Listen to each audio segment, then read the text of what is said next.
বিয়ের পর বম্বে গোয়া ঘুরতে গেছিলাম, তখন ওখানে কানহেরি কেভস বলে একটা কেভসে ঘুরতে যাই। সেখানে আমি দেখি পাহাড়ের ঢালে ঢালে চৌবাচ্চা করা। আমার মনে হলো যে এই চৌবাচ্চা জল ধরে ওরা ব্যবহার করে কিভাবে। এখানে যখন 97-এ বাড়ি করে এলাম তখন দেখলাম একজন এক বালতি জল ধরছে, বৃষ্টির জল। জিজ্ঞেস করলাম যে আপনি এই বৃষ্টির জলটা দিয়ে কি করবেন? বললো ভাত রান্না করলে না ভাতটা খুব সাদা হয়, ভাত যদি করা যায় তাহলে অন্য কিছু কেন করা যাবে না। এবারে আমার ট্রায়ালের শুরু, গ্যাসটা কম লাগছে তাতে, যেহেতু তাড়াতাড়ি রান্নাটা হয়ে যাচ্ছে। তবে এক একটা রান্না করি আর আমার তো এক্সপেরিমেন্টের লোকই আছে, আমি টেস্ট করাই।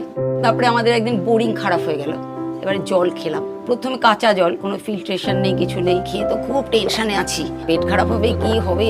তারপরে দেখলাম বেশ ভালোই তো আছি আমরা, কোনো প্রবলেম নেই, কিছু নেই। এরপর আমরা বৃষ্টির জল খাওয়া শুরু করি। আমরা এখন ওই জলের উপরে নির্ভরশীল। উইদাউট এনি কেমিক্যাল ট্রিটমেন্ট এবং ফিল্ট্রেশন আমরা কিন্তু এই জলটা ব্যবহার করছি। 17 বছর ধরে আজকে এই জলটা খাচ্ছি এবং সেই খাওয়াতে কিন্তু আমরা কখনো অসুস্থ হইনি। এবং প্রতিবার আমরা যখন টেস্ট করেছি সেটা দেখেছি আমাদের কর্পোরেশনের যে জল সাপ্লাই করে তার থেকে কিন্তু বেটার জল। বাড়িতে যত ছোটোখাটো কন্টেনার আছে, গ্লাস বাটিটাতে, বৃষ্টি হলে আমার একটা উৎসবের মতো, মানে আমি সব কিছু ভর্তি করি। রেগে গিয়ে আমাকে বললো তোমার যখন এত বৃষ্টির জলের নেশা, তোমাকে একটা ট্যাঙ্কি বানিয়ে দেবো। উপর থেকে জল এসে প্রথমে এই পাইপ দিয়ে আসবে।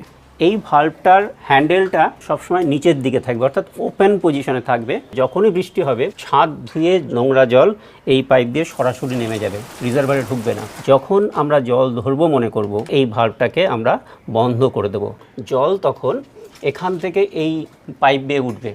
এখানে একটা টি দেওয়া আছে, টি দিয়ে এই পাইপ সিস্টেম করা আছে, যেটা কিনা ট্যাঙ্কে গিয়ে ঢুকেছে। 15 থেকে 20 দিন পর এই জলটা খাওয়ার জন্য যদি কিছু সেডিমেন্ট থাকে তাহলে সেটা ওর মধ্যে পড়ে যাবে এবং তারপর এই জলটা নিশ্চিন্তে খাওয়া যেতে পারে।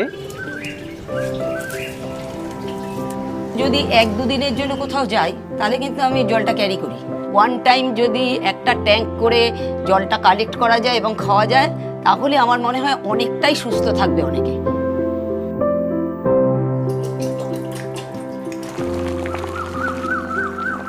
আমরা যেভাবে যা জল ব্যবহার করছি সেটাকে কিভাবে কম করে আমরা ব্যবহার করতে পারি। এখানে ওয়াশ বেসিনে একটা ডিভাইস লাগিয়েছি, ডেইলি 15 থেকে 20 লিটার জল কম লাগছে এই ডিভাইসটা লাগানোর জন্য।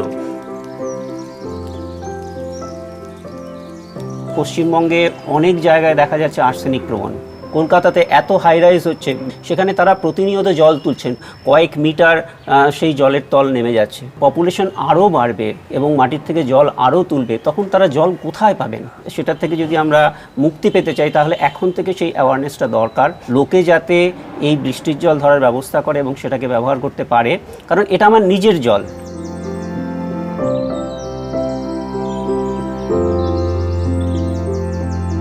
আমরা দুজনেই প্রচুর কাজ করতে পারি এবং আমাদের খুব এনার্জিও আছে। আমার মনে হয় এটাতেও জলের একটা এফেক্ট আছে, বৃষ্টির জলে।